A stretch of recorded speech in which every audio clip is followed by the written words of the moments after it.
کتنی بہو ہیں؟ میری 3 ہے. تینوں میں سے کوئی بھی نہیں رکھ رہی؟ کیا کہتی کیا ہے؟ بس ان کو کھانا مہنگا لگ رہا ہے.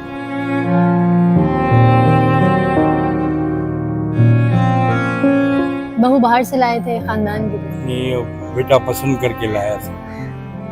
کھانا نہیں دیتی تھی، دوائی نہیں دیتی تھی؟ ساری زندگی ماں باپ نے اولادوں کے لیے دعا کی.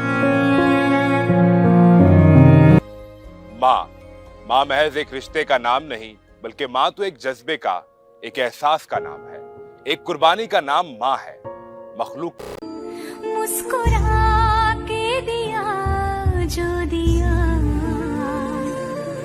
تو ہی دھوپ تو ہی چھایا، تو ہی اپنا پرایا، اور کچھ نہ جانوں بس اتنا ہی جانوں، تجھ میں رب دکھتا ہے یارا، میں کیا کروں، تجھ میں رب دکھتا ہے یارا، میں کیا کروں، سجدے میں سر جھکتا ہے یارا، میں کیا کروں. فرمایا میرے آقا نے سب سے بڑا اللہ کا نافرمان کون ہے؟ شیطان، ابلیس.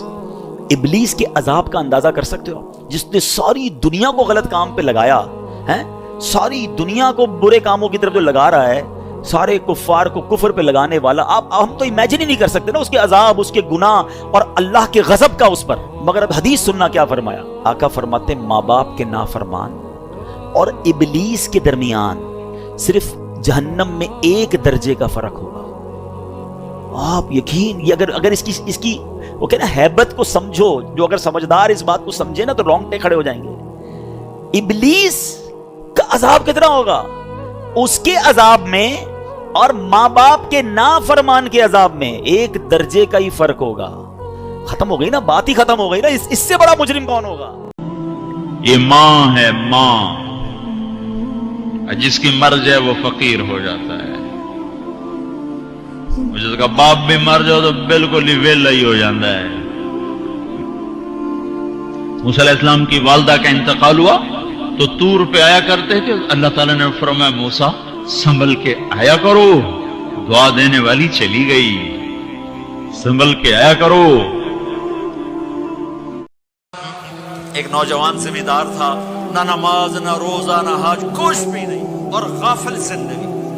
اب تو ماشاءاللہ بہت بدل گیا ہے. کہتا مولانا میری کبھی کوئی دعا رد نہیں ہوئی، حالانکہ سارے عیب تھے، سارے گناہ تھے، دعائیں ساری قبول تھی. میں نے کہا وہ کیسے؟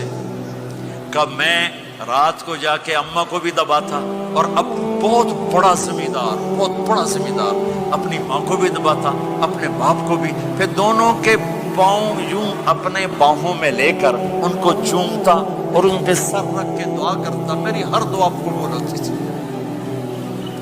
تو اپنے ماں باپ کے قدموں تلے اپنی دعائیں تلاش کرو، خاص طور پر اپنی ماں کے قدموں تلے جنت تلاش کرو.